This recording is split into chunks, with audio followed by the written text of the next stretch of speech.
If somebody was to go out and pick up a book that was written by somebody other than you, what would you recommend? Wow, there's some great books out there. So let's say for recipes. Oh, for recipes. Yeah. Interesting, because I guess I was going to go to some books that don't have a whole lot of recipes, but had the storylines and built the character barbecue, like Peace, Love, and Barbecue, or Smokestack Lightning, or something like that. Now, those are two of my favorite books, and those are my favorite type of books to read over the recipe books. Which was great that yours sort of combined the two. My personal favorite is Searching for the Dixie Barbecue. Fantastic book. With those two, Smokestack Lightning and Peace, Love, and Barbecue, would those be highly recommended by you? Oh, absolutely. Absolutely. Okay. Both good reads. Those are books that I can sit down and read and not stop reading until I get to the end. That's what makes a great book for me. I chose to do a recipe book, though, because I don't know. I think it added. I wanted to do a cookbook. I wanted, that's a barbecue. Right. And one thing I will tell you, I held nothing back.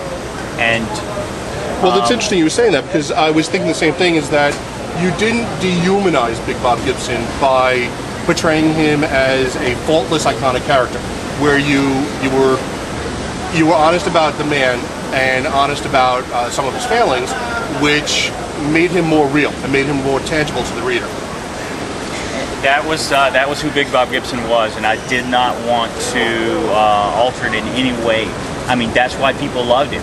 He was this huge character. Yes, he did have his faults, and he had a crazy life. And I wanted to just give it to the people straight, because the thing is his reputation. I mean, people know him in Decatur, especially grew up, especially the old timers. And that's where I pull most of my stories from. Right. They would come in, and that was my biggest joy of the book. Sitting down, talking to the 85-year-olds who come in, been eating Big Bob Gibson barbecue all their life, right, talking about Big Bob Gibson, what kind of man he was, and I put as many stories as I could in the book.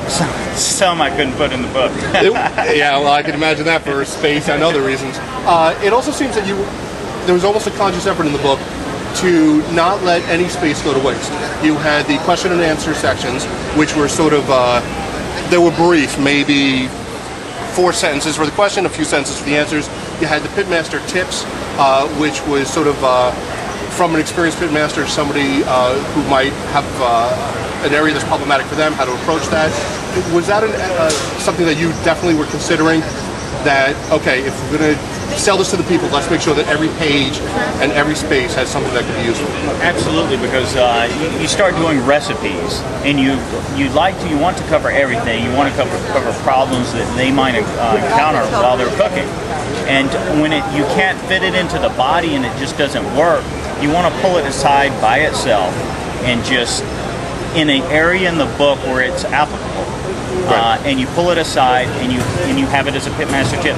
Too many people won't take the time to read the body and go through. But if I can give them, 15 or 20 tips along the way, right, if they look at the pictures, they'll look at the tips.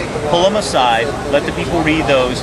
Let the book benefit somebody who doesn't want to take the time to read it, sure, read it word for word. Sure. Now, you were speaking earlier about if somebody was going to go to someone else for a role model to approach people in your area that have been toiling in the field for 20, 30, 40 years. Unfortunately, we don't have that in New York. We don't have that tradition. When you come here to New York, do you get lots of questions from the public that would seem mundane elsewhere, down south, in areas where people grew up with the tradition of barbecue? I tell you, I've been doing this in New York for 7 years, and every year the people are a little more educated on what barbecue is.